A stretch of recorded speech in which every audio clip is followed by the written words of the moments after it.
आज चाहिँ अब पपुलेसन स्याम्पलको साइज डिटरमाइन गर्ने नदिएको बेलामा कति हाल्ने हो सर? हजुर यो कन्फिडेन्स लिमिट नदिएको बेलामा के त्यो क्वेशन नम्बर 5 मा चाहिँ दिएको छैन हैन अनि त्यतिखेर त 90% हाल्ने कसो हो र? नदिएको बेलामा आफै किन दिएको छैन त 95% र 99% दिएको छ त 5 मा होइन त सर छैन सर कुनको क्वेशन नम्बर 5 मा question number 5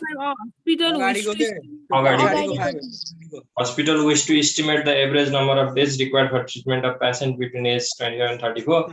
50 hospital patients between these ages produced a mean and standard deviation दिएको छ estimate mean length for the केही नदिएको बेलामा 95% लिएर गर्दिने के हुन्न आफैले एज्युम गर्ने एउटा जति एज्युम गर्दा नि मिल्यो सर मिल्यो 95 गर न एज्युम एउटा 95 एज्युम गर्ने बानी पारेपछि 95 को अब लागि अब 2 युज गर्दा नि भयो अथवा 1.96 युज गर्दा नि भयो z को भ्यालु सजिलो हुन्छ धेरै जसोमा 95% युज गरिराखेको हुन्छ नदिएको बेलामा z2 युज गर्न पाइन्छ भनेर हुन्छ sir determination of sample size n sample को size determine गर्नु पर्यो for estimating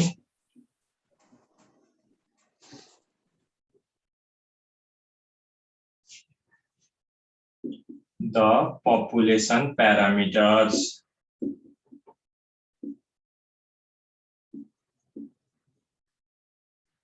sample size n अनुसार के हुन्छ भन्दा sample को statistics मा धेरै असर गरिराखेको हुन्छ हैन थोरै sample size भयो भने त्यसले होल पपुलेसनलाई रिप्रेजेन्ट गर्न सक्दैन धेरै sample size ठुलो भयो भने त्यो बेलामा हामीले स्ट्याटिस्टिक्स कन्डक्ट गर्नको लागि पनि एकदमै गाह्रो हुन्छ त्यही भएर sample size कति राख्ने त्यसको डिटरमिनेसन हामीले गर्नुपर्ने हुन्छ sample size हामीले राम्रोसँग पेज नम्बर कति हो बुकमा 676 त्यसपछि sample size राम्रोसँग हामीले सिलेक्ट गर्यो राम्रोसँग डिटरमाइन गर्न सक्यौं भने त्यसपछि स्याम्पलले पपुलेसनलाई राम्रोसँग रिप्रेजेन्ट गर्न सक्छ स्याम्पल साइजको आधारमा हामीले स्याम्पल सिलेक्ट गर्छौं र फर्दर के गर्छौं स्याम्पलको प्यारामिटर स्याम्पलको हामीले स्ट्याटिस्टिक्सहरु कन्डक्ट गराउँछौं जसमा मीन एभरेज मीन स्ट्यान्डर्ड डेभिएसन कोरिलेसन यताउति सबै क्याल्कुलेट गर्छौं जसलाई चाहिँ हामीले जसको युजबाट चाहिँ हामी पपुलेसन प्यारामिटरहरु एस्टिमेट गर्छौं पपुलेसन प्यारामिटर एस्टिमेट गर्नलाई हामीले के गरेको थियौं पहिलोमा पोइन्ट एस्टिमेट युज गरेको थियौं जे भ्यालु आयो त्यही भ्यालु नै हुने भयो पपुलेसन प्यारामिटरमा भनेर भनेको थियौं अर्को चाहिँ इन्टरभल एस्टिमेट पोइन्ट एस्टिमेट रङ हुन सक्छ एक्ज्याक्ट रिप्रेजेन्टेसन नहुन सक्छ त्यही भएर हामीले कन्फिडेन्स इन्टरभलको पनि युज गरेको थियौं यति % कन्फिडेन्ट हुनु पर्यो हाम्रो यो रेन्जमा पर्छ भनेर भनेको थियौं त्यही भएर इन्टरभल एस्टिमेटमा चाहिँ लोअर लिमिट र अप्पर लिमिट थियो लोअर कन्ट्रोल लिमिट र अप्पर कन्ट्रोल लिमिट त्यो दुईटाको बीचमा हाम्रो प्यारामिटरहरु पर्छ भनेर हामीले एस्टिमेट गरिराखेको थियौं अब स्याम्पल साइज त्यसमा त हाम्रो अगाडि गरेको एक्जाम्पलहरुमा त स्याम्पल साइज दिइराखेको थियो हैन अब स्याम्पल साइज त यति स्याम्पल साइज गर्नु भनेर कुन आधारमा दिने कसरी दिने त्यो स्याम्पल साइज कसरी निकाल्ने यो स्याम्पल साइज चाहिँ निकाल्ने प्रोसिडियर अब पढ्छौं हामी दुईटा टाइप्स हुन्छ यसको पहिलो केसमा चाहिँ के हुन्छ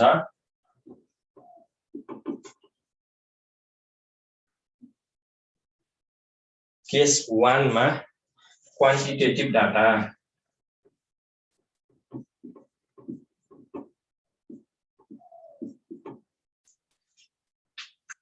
जस्तै हामीलाई पपुलेसन मीन निकाल्नु पर्ने छ अथवा पपुलेसनको प्यारामिटर निकाल्नु पर्ने छ स्ट्यान्डर्ड डेभिएसन नोन छ हामीसँग त्यसपछि हामीले के भनेको थियौं 1 - अल्फा भनेको हाम्रो कन्फिडेन्स लेभल अल्फा भनेको चाहिँ लेभल अफ सिग्निफिकेन्स 1 मा लेभल अफ सिग्निफिकेन्स घटाइदिएपछि यो के हुन्छ कन्फिडेन्स लेभल अथवा हामीलाई कति % हामी कन्फिडेन्ट हुनुपर्छ अथवा कति % हामी एक्युरेट हुनुपर्छ त्यो बारेमा यो 1 - अल्फाले भन्छ अब यसमा एउटा नयाँ टर्म आउँछ है डी भनेको चाहिँ मार्जिन अफ एरर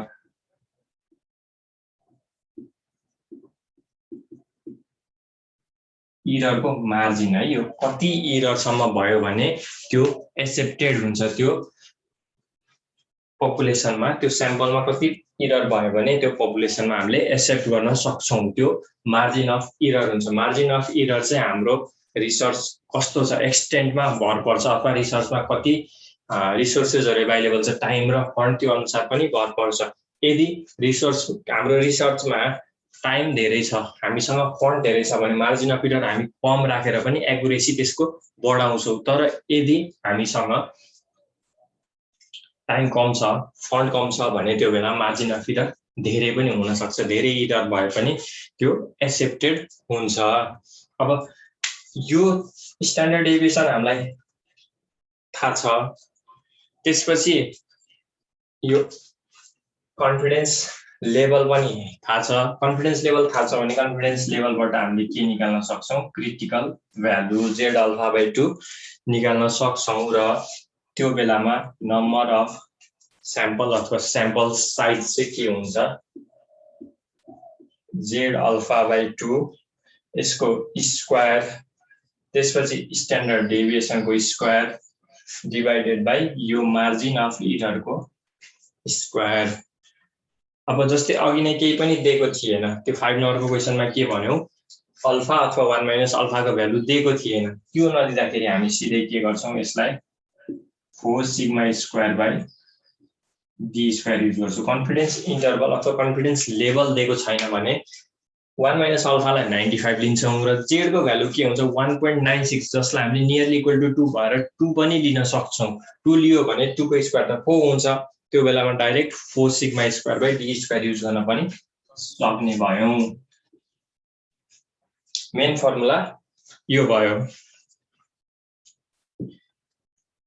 अर्को चाहिँ केस 2 चाहिँ के हुन्छ केस 1 क्वान्टिटेटिभ थियो केस 2 चाहिँ क्वालिटेटिभ डाटा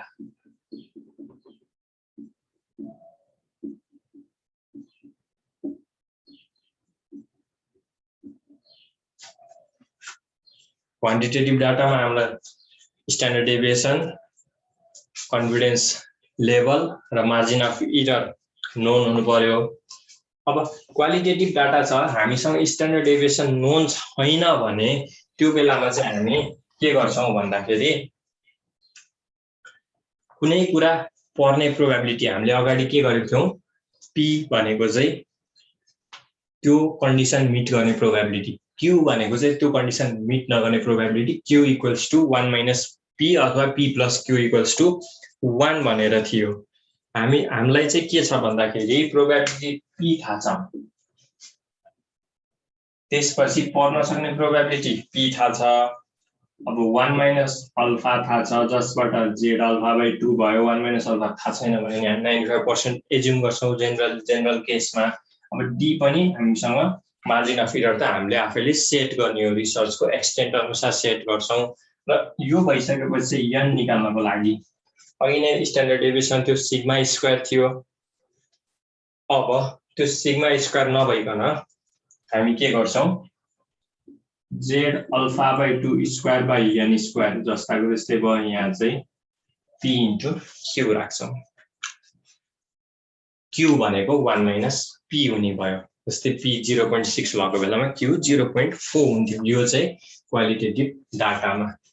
स्ट्यान्डर्ड डेभिएसन दिएको डाटा मिन दिएको डाटा त्यस्तो छ भने हामी क्वान्टिटेटिभ डाटा हुने भयो अब स्ट्यान्डर्ड डेभिएसनहरु दिएको छैन यो पर्न सक्ने प्रोबेबिलिटी दिएको छ भने त्यो बेलामा चाहिँ क्वालिटेटिभ डाटा सिग्मा स्क्वायरको ठाउँमा हामी pq राखेर रिप्लेस गर्छौं यो n लेखेछु मैले यो d स्क्वायर है यो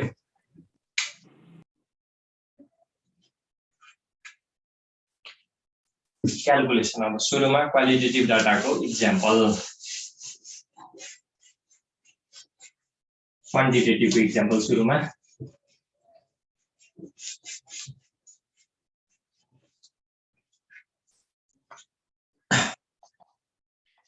एक्जाम्पलमा के भनेको छ भन्दा uh food service manager wants to be 95% certain एउटा फुड सर्भिसको म्यानेजर चाहिँ 95% सर्टेन हुने भन्छ 95% सर्टेन हुन खोजिराखेको छ उ के छ भन्दा त्यहाँ that the error in the estimate of the mean number of sandwiches dispended over the lunch hour is 10 or less. के भन्यो 95% सर्टेन हुने अरे केमा सर्टेन हुने भन्दा error in the estimate of mean number of sandwiches dispended over the lunch hour भित्रमा स्यान्डविचहरु के हुन्छ भन्दा 10 अथवा 10 भन्दा कम हुन्छ भने error चाहिँ के हुनु पर्यो जति स्यान्डविच पठाएको हुन्छ हामीले त्यो mean भन्दा 10 अथवा 10 भन्दा कम जस्तै mean 50 1 आवरमा 50 स्यान्डविचहरु पठाउँछ भने mean भन्दा म्याक्सिमम कम हुन सक्ने भनेको 40 हो कुनै यस्तो आवर आउला जसमा चाहिँ म्याक्सिमम 40 सम्म मात्रै जाने भयो भनेपछि मार्जिन के भयो म्याक्सिमम 10 सम्म भयो नि त डी भनेको मार्जिन अफ एरर चाहिँ 10 अथवा 10 भन्दा कम हुनु पर्यो त्यहाँ के भन्यो error in the estimate of mean number चाहिँ 10 अथवा 10 भन्दा कम लेस देन 10 or less भनेको छ अब what sample size should be selected if a preliminary sample suggests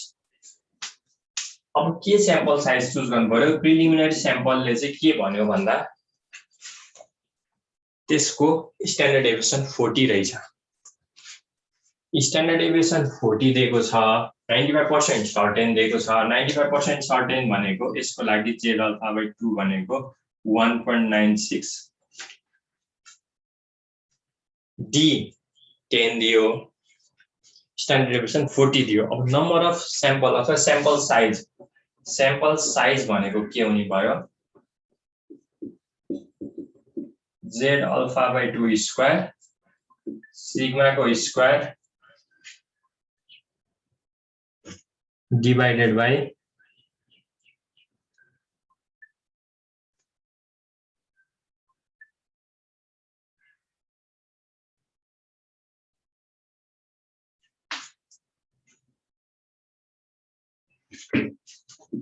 divided by d square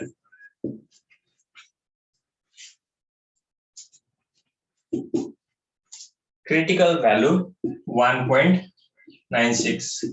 को स्क्वायर स्ट्यान्डर्ड डेभिएसन 40 को स्क्वायर डिवाइडेड बाइ d भनेको कति दिएको छ 10 को स्क्वायर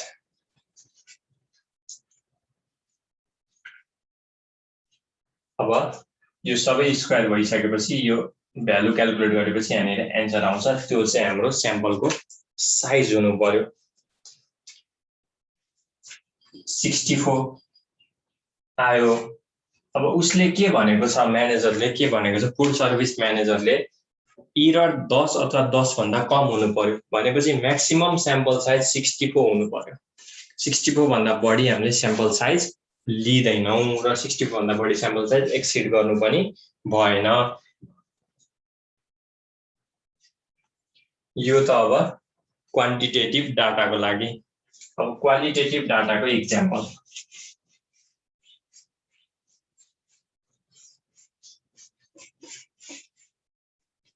सजिलो छ यो कन्फिडेन्स इन्टरभलको एउटा न्युमेरिकल आउँछ लास्ट क्वेशन तिर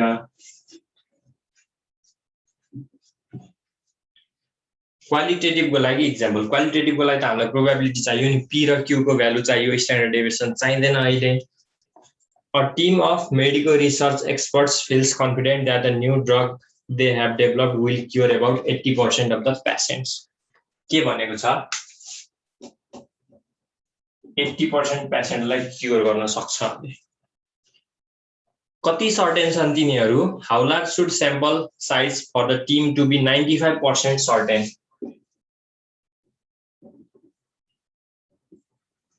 1 minus alpha भनेको 95% अथवा 0.95 छ 0.95 भइसकेपछि z alpha by 2 भनेको 1.96 हुन्छ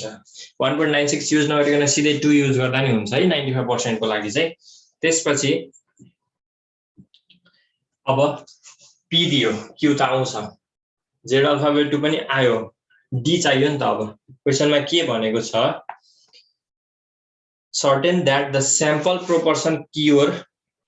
is within plus and minus 10%. 10% भित्रमा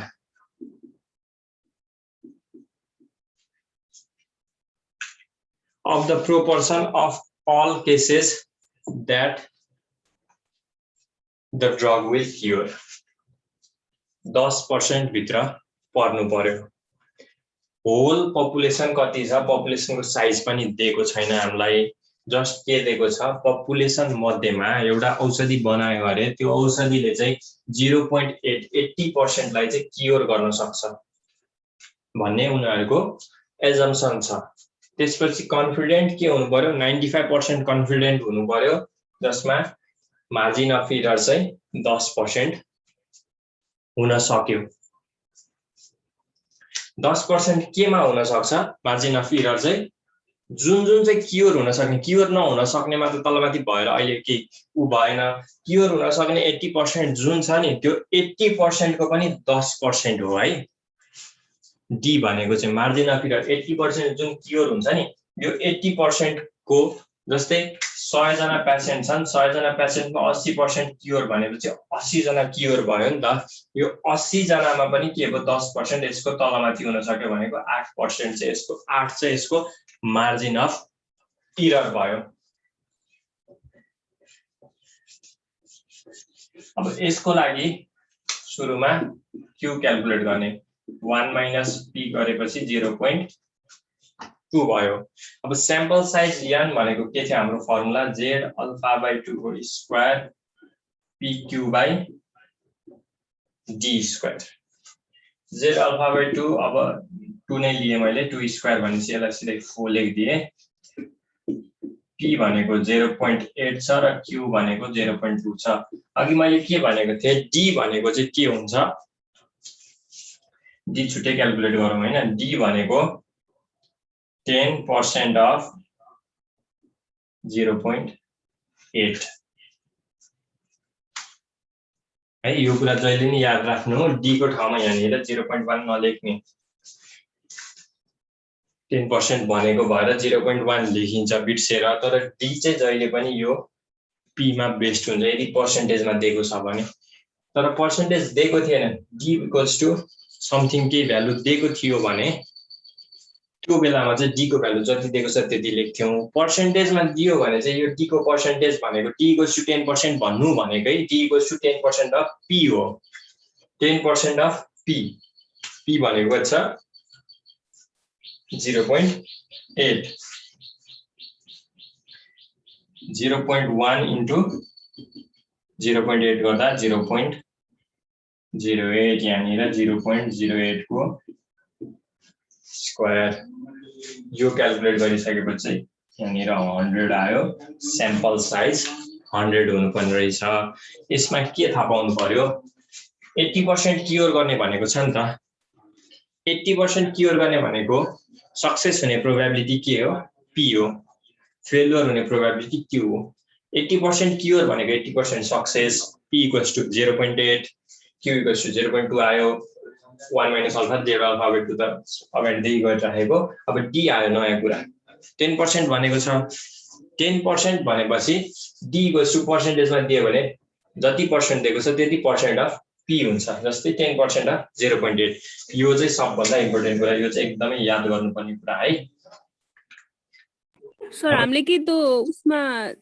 z अल्फा बाइ 2 मा 1.96 एप्रोक्सिमेटली 2 गराएर गरेको 1.96 भनेपछि हिसाब गर्न सजिलोको लागि 2 युज गर्दा हुन्छ के यसलाई एप्रोक्सिमेटली 2 हो नि त यो 1.96 दिन्छौ भने राम्रो तर 2 लिदा पनि फरक पर्दैन हजुर यो क्वालिटेटिभ डाटाको लागि है यसमा थ्योरी पनि सोध्न सक्छ यो पपुलेसन स्याम्पल साइज चाहिँ स्याम्पल साइज n कसरी डिटरमाइन गरिन्छ भन्दाखेरि स्याम्पल साइजले के गर्छ पपुलेसनलाई असर पार्छ पपुलेसनको प्यारामिटरमा स्याम्पल साइज थोरै भयो भने त्यसले कम्प्लिटली के गरेको हुन्छ त्यसले के भन्छ रिप्रेजेन्ट गर्न सक्दैन नराम्रो डाटा आउँछ त्यसबाट स्याम्पल साइज धेरै भयो भने हामीले टाइममा गर्न सक्दैनौँ हामीसँग त्यति धेरै टाइम नहुन सक्छ अथवा कम्प्लिकेसन आउन सक्छ स्याम्पल साइज धेरै भयो भने त्यही भएर रिक्वायर्ड स्याम्पल साइज डिटर्मिनेसनको लागि हामी दुईटा प्रोसेस फलो गर्छौं पहिलो भनेको चाहिँ क्वान्टिटेटिभ र दोस्रो क्वालिटेटिभ। अनि यसमा के फर्मुला के प्यारामिटरहरू युज हुन्छ अनि त्यसको फर्मुला लेख्ने। त्यसपछि हाम्रो क्वालिटेटिभमा पनि के युज हुन्छ त्यसको formula लेखिदिने।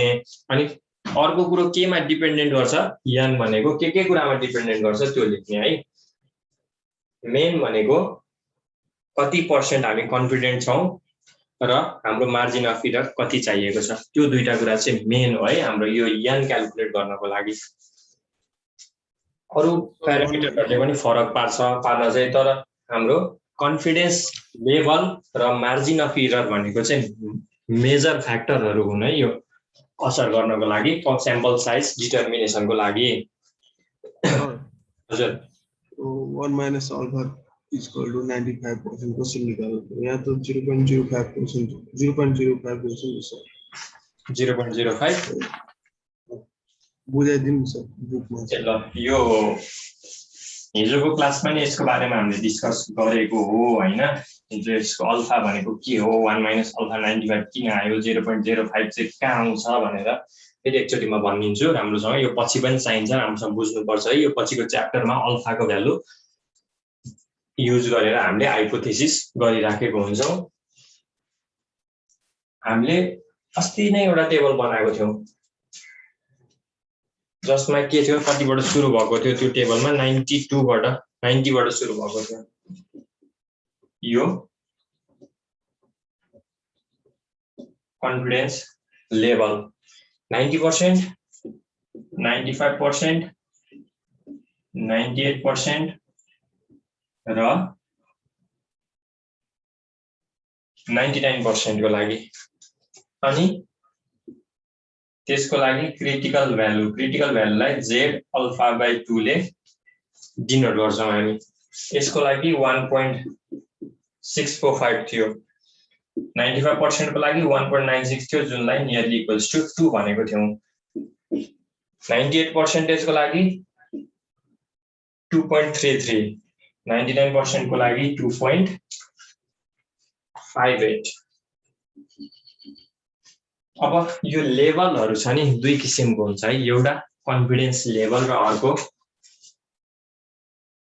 Level of significance. Confidence level भनेको चाहिँ तिमी सक्सेस हुनको लागि कति पर्सेन्ट कन्फिडेन्स हौ त्यो भनेको कन्फिडेन्स लेभल हो। लेभल अफ सिग्निफिकेन्स भनेको चाहिँ तिमी सक्सेस हुन नसक्ने चान्स कति छ त्यो भनेको चाहिँ लेभल अफ सिग्निफिकेन्स हो। सक्सेसको लेभल कन्फिडेन्स, फेलुअरको लेभल लेभल अफ सिग्निफिकेन्स। यो 95% हाम्रो के हुन्छ, 90% हामी सक्सेस हुन सक्छौं भने बाँकी पर्सेन्ट त हामी फेल पनि हुन सक्ने भयो नि त। बाँकी पर्सेन्टेज चाहिँ के छ यसमा, 10% हो नि त। 95% हामी सक्सेस हुन सक्ने चान्स छ भने 5% हाम्रो फेलर हुने चान्स पनि बाँकी छ। 98% सक्सेस हुने ठाउँमा 2% छ, 99% सक्सेस हुने ठाउँमा 1% रिमेनिङ छ। लेभल अफ सिग्निफिकेन्स र लेभल कन्फिडेन्स लेभलको सम भनेको 100% हुन्छ अथवा 1 हुन्छ। यसलाई लेख्ने हो भने के 0.9 लेख्न सकिन्छ, यसलाई 0.95, 0.98 र 0.99 पर्सेन्टेज मैले हटाए। यो के हुन्छ 0.1, 0.05, 0.02 र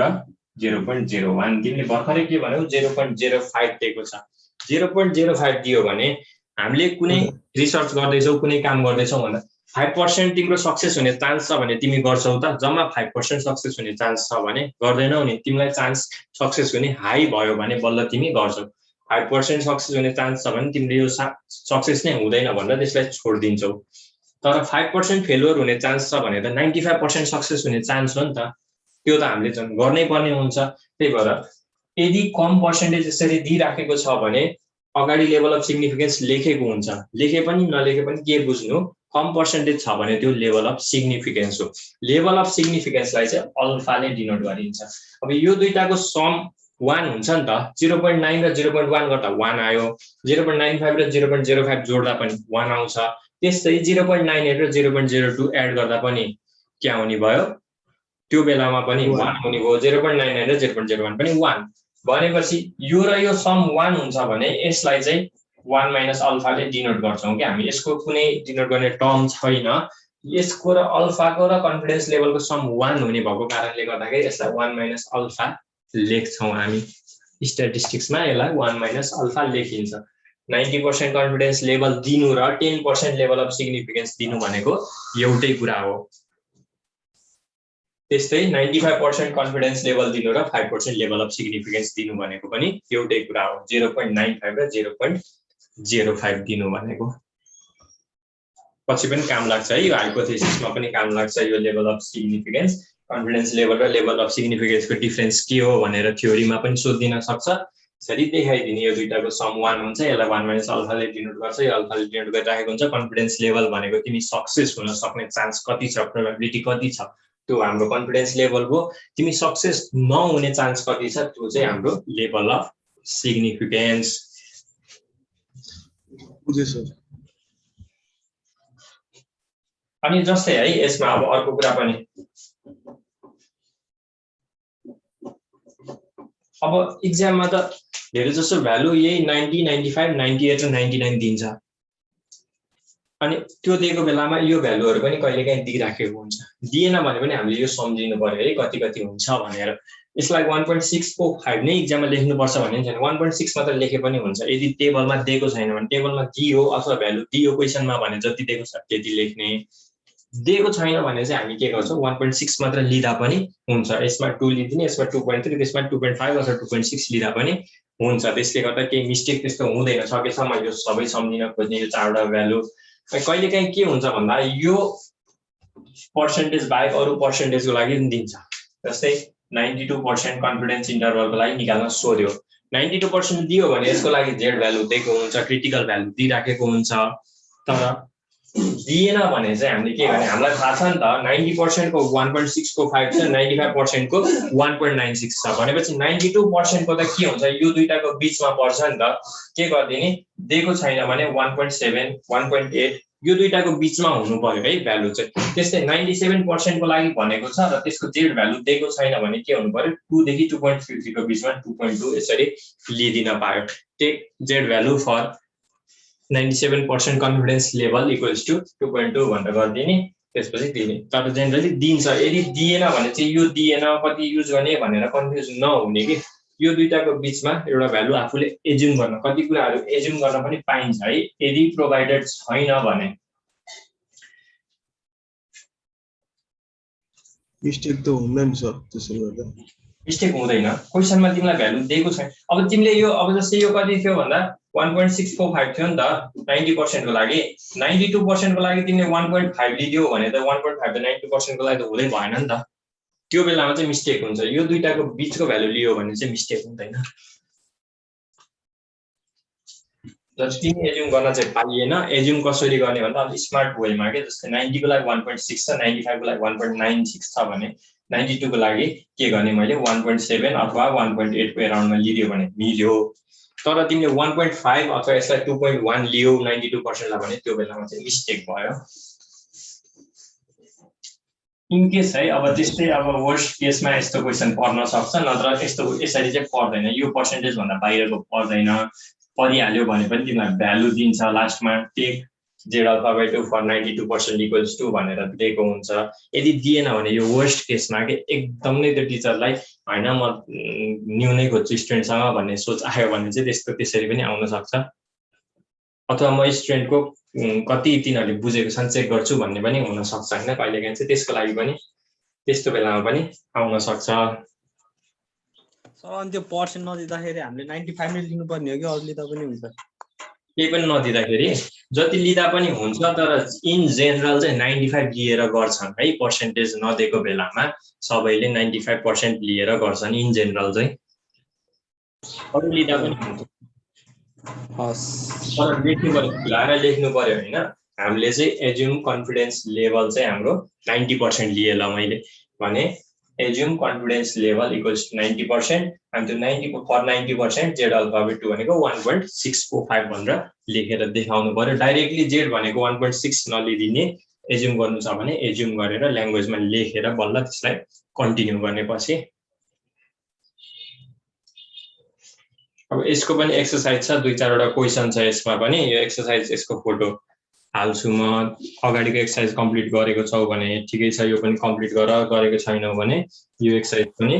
कम्प्लिट गरेर भोलि अब नयाँ च्याप्टर सुरु गर्ने हाइपोथेसिस टेस्टिङ सुरु गर्ने भोलि चाहिँ हस् हुन्छ सर ठिक छ यो कन्फिडेन्स इन्टरभलमा सिग्निफिकेन्स लेभलहरु यस्तो यताउति केही अरु क्वेसन सोध्नु पर्ने छैन सर